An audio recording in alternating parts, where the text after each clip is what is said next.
I don't think in a million years we ever anticipated this would have like a worldwide cinematic release. Like, I'm still pinching myself, not believing this is real. It's crazy. I think the name recognition too has a lot to do with it. People are like, they did what? With Winnie the Pooh? Yeah. Yeah, like I said, like I wasn't a huge fan. I was more into like Scooby-Doo growing up, so I had to kind of do my homework. You had to get into Christopher Robin's shoes. Exactly. But then when I researched the character more, what kind of drew me to the character was, is it all in his head, or is it, is it just is he really seeing these anamorphic creatures, or is it all in his head? And I think that's what kind of interested me about the character. Yeah, it does take a twist on something that we all grew up with. Everybody knows, I mean, especially being in America and being, in the land of Disney, we all know Winnie the Pooh. We were raised on it, and to think as you get older, something twisted and something goes terribly wrong, it did. Yeah, it absolutely did. Don't abandon your friends. Yeah. Oh, there's a moral at the end of the movie and everything, yeah. And the whole time as Christopher Robin is in the movie saying, I'm sorry, I didn't mean to leave you. And Pooh's like, well, fuck you. And all your friends. And your wife. One of the things you say in the very beginning of the movie is one of my favorites. In every horror movie, it's a trope. And it was, it's okay. Everything will be okay. And it just definitely wasn't. And when you were saying those, when you were delivering that, trust me, it'll be okay. Did you feel that? Yeah. Like moment in the horror movie? So there's a few lines where things are gonna go bad. Like split up is a very common one where Like the nitty gritty of things, the mask. Is this actually fit and made just for you? No. Okay, so it's a stock mask. It sucked to wear. So it is silicone, yes? Yeah. It's got some good weight to it, yeah. Yeah, it weighs about 5 kilos. It's a very heavy mask. But yeah, it was a one size fits all, which it didn't fit my head. So yeah, I couldn't hear anything in it because it's so thick. It's like really thick reinforced silicone. You can't hear nothing. You can't breathe out your nose. It kept slipping down over my eyes. So the only way I could fix that was put a hat on, a thermal hat on underneath the mask to build a barrier up. My God, I was just sweating my arse off just the whole time. So it was like a forced weight loss plan? Yeah, it was, which was not what they wanted because they wanted me to have the biggest belly, so put another layer of a fat suit on top of all another that. layer of fat suit on, ramp up the heat. And then you had to shove honey in your face as well. Please tell us about the honey. Yeah, see, this is going to make you laugh. I don't like honey, I fucking hate it. So the bit where I'm like, gorging it in my mouth. Is it actually honey? It's actually real honey, yeah. The sound effects you hear, that's me going, where I'm like, it's like, go on, get it right in your mouth. I'm like, fuck's sake. Perfect casting. Yeah, it was, yeah. So that was real honey, and it was sticky. It was everywhere, yeah, exactly. And the amount of blood too that you had to endure in the fight scenes and then the kill scene. I mean, there was a lot of blood, but I don't know, there was that scene where you were eating honey. There was a scene where I'm like tied up and like Winnie the Pooh is like over my head. I got honey in my eye, I got honey in my ear, up my nose, many places where honey should not go. And I used to love honey. Now I look at it and I'm like, Is it really good for you? It really has. Yeah. It really has. But no, I'm kind of used to being covered in fake blood because I do a lot of these films, and I feel like this is probably the least bloody that I've ever been. I felt very clean in this film. Oh my gosh, we'll have to see the other films. Yeah, I was going to say the other ones are intense, but apart from, can we say spoilers? I presume. I mean, you guys have seen the movie, yeah? Yeah. If you haven't, I would be so disappointed. But my death scene, there was a fair amount of blood in that, I guess, but that was just like mouth blood, and it doesn't taste very nice. It's not, I would not have It's that not as something you choose as a beverage. No. Yeah. And you were strung up for quite a while. I mean, I literally had a shower bath, so Yeah. yeah, I was bathed in blood, and so nice. I don't have my sugar high quite yet. Yeah. If All it right. was just room temperature, that's all I would have added. It was freezing. It was freezing cold. That was it. Was the woods were cold? Were you The guys biggest challenge was the weather conditions. Yeah. So what on location were you at? Yeah, Ashdown Forest, yeah. So it wasn't the 100-acre woods? That's where 100 Acres is based on. Oh, all right. There's a little history. So it was based on Ashdown Forest. Ashdown Forest, right? So you were on location in the history of where you needed to be. Yep. Tidbit, there you go, a little bit of history. Fun fact, if anybody has any questions, go ahead and line up over at the microphone there, and you have a chance to ask questions. of the cast. Any of you have children, or any of you have history with reading these books to kids? Yeah. Yeah, no, I've read the books, you know, I was sort of Winnie the Pooh fan, but I had no problem turning him into a psycho. It didn't ruin it for you? No, it didn't ruin it for me at all, no. The classics are always there for you to enjoy and love, but this is like next level. Next level, absolutely is. We got our first question coming up to the microphone. Say your name and your question, please. Hi, my name is Matthew, and my question is basically for the entire cast. Any cool upcoming projects or anything else you want coming? to know about the part 2? Or whatever. Do you guys want to go ahead and tell everybody? Yeah, okay, so a sequel has been greenlit. We're going to start shooting around September time. I haven't had too much details about what's going to go on, but I am aware that some friends may join the party, so there could be a couple more psycho killers out there. Yeah, there was a couple missing in the story that kind of were named in the beginning, but then they didn't appear, so we have a chance to meet more friends Yes. in more of the story. And you're not coming back for the second, are you? No, neither of us are. I don't think you could come back from my death. I mean, that death was pretty brutal. For Yeah, sure, I for think sure. if I came back, I probably wouldn't be able to like talk or eat or breathe. Like this whole area would just be out of action. So Yeah. I'd just be chilling there, like. Gotcha. Should we talk about Dying Breed?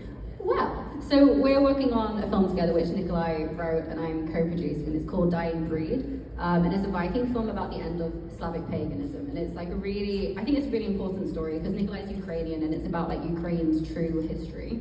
I will let you talk more, but I'm really excited for us to start filming. Long story short, it's just it's based off when King Vladimir converted all of Ukraine to Christianity, and then all of the kind of pagan beliefs were segregated. So it just follows the story of Rus Vikings shipwrecked on England, and yeah, I'm very excited. I love Viking stuff. I love all of that. Give me an axe and I'm happy. Things to slash and Oh, kill yeah. with, absolutely. We were talking backstage about the mask and how strange it is to look at it, obviously, and to have it on and be scared and terrified of it, but you had a little fun with it dancing. So if you can, yeah. No. So what other fun did you guys get into on the set, basically, is what I'm asking. Oh, we had a lot of fun, you know, between takes I was just pissing around, you know, when you're wearing something like that, you've got to have a laugh, I was going up behind you or trying to scare you, or I was like just breaking out into dance, because when you're on a night shoot, it's grueling, you know. When it gets to like 4 or 5 in the morning, you start losing your marbles, so you're like so tired, so I was like, yeah, let's just dance. Yeah, I mean, my Instagram stories were on fire whilst we were filming. I was taking so many videos, and it was always Craig doing like various TikTok dances of flossing, and it was just weird because he'd be in full Winnie the Pooh costume covered in blood, just flossing. And I'm like, what is this guy doing? It was hilarious. Very surreal. Yeah, it was very weird. Next question, go ahead. Hello, my name is Vicky. What's your favorite thing about being in America so far? Favorite thing being in America so far? I want to say the people, because everyone here is so nice and friendly, and in London, people are not that nice and not that friendly. I'm allowed to say that from London. But yeah, I just found like everyone's been so welcoming, and it's so nice being around people who are like such big fans of horror as well, because I feel like it's such an awesome like audience. But yeah, everyone's just so nice. I don't want to leave. Adopt me, please. I think we'll keep you. I mean, we do a little bit of horror here in the This States. is fine, I'll say. And? Yeah, definitely the people, the weather, the food, like in that order. Yeah, everyone's been amazing since I got off the plane. Everyone's been so welcoming, so kind, so friendly, so nice. And I've come out and I've got suntan. Well, I'm actually looking like a lobster right now, but yeah, I'm getting a suntan to bring back with me, which will wash off in the shower when I get home. Some crap UK weather. Yeah, the food. Yeah, I love the food out here. Yeah, steak, ribs, as you know. Yeah. Onion rings, fries. Yeah, bring it on. Yeah, all the good American stuff. Yeah. Yeah, absolutely. Nikolai, what do you think I when you just first had visit? some tacos, so I'm more than happy. Did you say tacos? Tacos, yeah. No, tacos. Tacos, sorry. Tacos. My There you go. bad. There you go. But yeah, the one thing I love the most is just how people just interact with each other, you know? Like you you go up to someone in London, you just say like, hey, how you doing? I'm like, who are you, man? Don't talk to me, you know? Like, here it's just like everyone's like a big family. It's Well, I so- think you're also immersed in the Spooky family too, so you guys are getting a little bit of a microcosm of what's happening in America. But Spooky is one of the most welcoming groups of people get together for a weekend. Plus, we're all supporters of what you do. Yeah. This is the crowd that loves the stuff that you do, so absolutely in the right place. Now, when you were making this movie, did you know it was going to be, I mean, it's got cult classic kind of vibes to it. Do you think it's going to be something that continues on? Hopefully. When we first started making it, like Emma said, it was made to go straight to DVD. It wasn't supposed to be a theatrical release. But as soon as the images came out, it went viral, the world went nuts. We were like, wow, okay, we might have something that they're gonna like and enjoy here. So, yeah, we tried to ramp it up a bit and got a worldwide theatrical release, which is amazing. That's the best you can do really for filmmakers and a film, you know, getting into cinemas worldwide. And yeah, hopefully we can carry on number 2, number 3, who knows, we'll see what happens. Something about Winnie the Pooh #2 just makes me Like I was saying to some people I've been talking to, if I had my way, I would call the sequel Pooh's #2.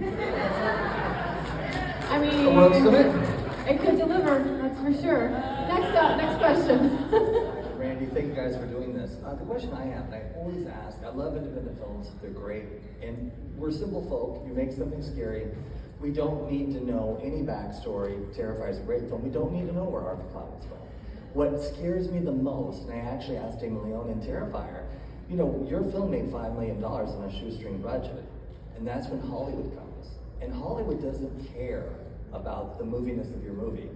They want, it's like, you know, can you cut this out? We don't like this. Can you insert this? And you lose complete creative control of your film. And what my concern is, you're doing it too. Are you doing it do you know if they're doing it themselves or has Universal come into the picture? Yeah, so that's my favorite just because it makes me laugh every time. Yeah. There's a few where I watch the film and I'm just like, this is so dumb. Like, in America, everyone has guns. In England, no one has guns. So halfway through the film, when one of them's like, I've got a gun, I'm like, Yeah, of course you have but a gun. how do you have a gun, my love? Because you don't have a firearms Okay. license, you've clearly... My boyfriend said the same thing. He Like- picked up the gun in the movie and he went, that's too much gun. Plus, She's it not looks like gonna it's do from that." the Terminator. It's like some weird Space Blaster 3000. It was a very large gun. And why was it randomly in her purse? I don't know. What is she doing before this girl's strange. weekend? I really have no idea. It was Filming very... Terminator 57, I don't know. So that is coming to fruition. Directing that one, Bambi the Reckoning. I don't know when they're going to be filming that, and I haven't got any They're involvement filming in summer. Bambi's back and now you're different. Yeah. Bambi does have a dark origin story too. I mean, parents in all the Disney movies, yeah. It's dark as fuck. Disney just like killing everyone's parents. I'm like, Yeah. like I could just about deal with it with like Batman, but then I'm like, don't do it to Disney characters. It's too much. That's how you start every Disney movie. That's just how you do it. You guys remember like the old Dumbo? Like that was sad. Yeah. Like you know When the mom was taken when the away, mom's like, baby mine. was like, Yeah. that's dark. Yeah. Do you have kids? No. Yeah, have kids and then watch that movie. I'll keep that in Yeah, mind. but keep kids away from your movie for a while. When you were filming, you were saying, you know, all the different things that you were like, this is so dumb. Some of the times, I have to admit, that there was a kill coming. I was like, just fucking run! He was Hot so tub scene. slow! I'm sorry, but if I'm in a hot tub and I see Yes, some the straight hot dumb tub. man behind me, I'm not gonna say, oh, don't ruin my fucking night, I'm staying there. I wouldn't say that. I would be like, no thank you, call the police, out there straight away. I'm not gonna sit and like have a little boogie Yeah. with some killer in the background. And then the pool scene too. I was like, get out of the Yeah, pool! why is she in the pool? Get out! I think this is definitely one of those movies where you can sit around with a whole bunch of friends and have a shot every time someone's killed, whatever. But then one of those that you scream at the film, like, are you kidding me? Did you have that experience too? Like, even when filming, like you said about the gun? Yes. Like the moments when people are saying stuff, and I read the script, but I Yeah. just think, oh, if something like sounds a bit silly, you just change it. Yeah. But people didn't change it, and they said it, and I'm watching like, should I say something? But then I'm like, as an actor, you have to stay in your box, so I Yeah. just kind of like sit there and giggle to myself. Did you have any freedom though to ad-lib any lines or do any kind of improv? Yeah, I don't think we were meant to, but I did, yeah. Yeah. Because YOLO. Just go ahead and do it and see how it happens. Yeah. Did you guys get any chance to do anything with each other that might have not been in the script, or you stayed pretty true? Was it your idea to change my death, I think? Yeah, your kill scene, yeah. Yeah. Originally they wanted to behead you, but we just couldn't make it right because we tried to use more practical effects than special effects, VFX. So yeah, we just couldn't quite get that right, and we were bound by time constraints as well. So I said, hey, why don't I just like lift her up, bring out the machete, and just straight through the head, pin us to the tree, and they were like, fuck yeah, that works. Let's go with that. And when that happened, I said, there's no way the body would have stayed up. So, you know, there's, again, more of the kill, like callbacks that you can do. What was your favorite kill in the movie? Her one was like the most realistic looking Yeah, one. it was really good. It just like, it went on for like a little bit too long, you know? The sledgehammer was super cool. In the pool with the spray. Yeah, it was really, really good. Bullet time. Very cool, yeah. Yeah. I'm not biased at all, but I liked my death. Yeah. I thought it was quite cool, just because all the other ones did have like CGI in, and because you couldn't really do them practically, but then mine was like pretty much completely practical, and I just really like that. I think like when I'm watching a film, I can tell straight away if something's done with CGI or if it's practical effects, and I think when things are done with like special effects makeup and it makes it look like super real, and as an actor I'd rather work with something tangible that's right in front of me. Yeah. So I really enjoyed that. Yeah, the special effects makeup and the people that make that happen are so underappreciated sometimes. But we at Spooky love those kind of people because that's what brings all this to life. You can't make a horror film without like the special effects makeup. Like they're incredible. Or you shouldn't even Round of try. applause for Yes, special round of applause, effects. special effects people, absolutely. We have some of the best here in our hallways, and we're always here to do makeup and stuff in the costume contest tomorrow. I hope you guys are around for that to see it. Yeah, they put their all into it. What was your favorite kill? Oh, it's got to be the head under the tyre. Yeah. Because, so fresh. you know, Winnie the Pooh's he's in a car, it's like, where did he learn to drive? That's what we were saying too! He's sitting there, he's like, you know. Yeah, it's like, shit, You it's just the see car, it's his the other way. face, and he's just like... Yeah, and it's just because it went over the head so slowly, and it's just like squashing. Eyeball popped, yes. Yeah, and I'm just like, yeah, that was my favourite. Next up, we got another question. What was your favorite scene to do? Your favorite scene to film? I loved the explosion scene. I've never filmed with explosions, so we just went full Michael Bay. And, It absolutely was. That slow walk away from the so cool. explosion. I felt like Arnold Schwarzenegger, like, come on, get out! Explosion!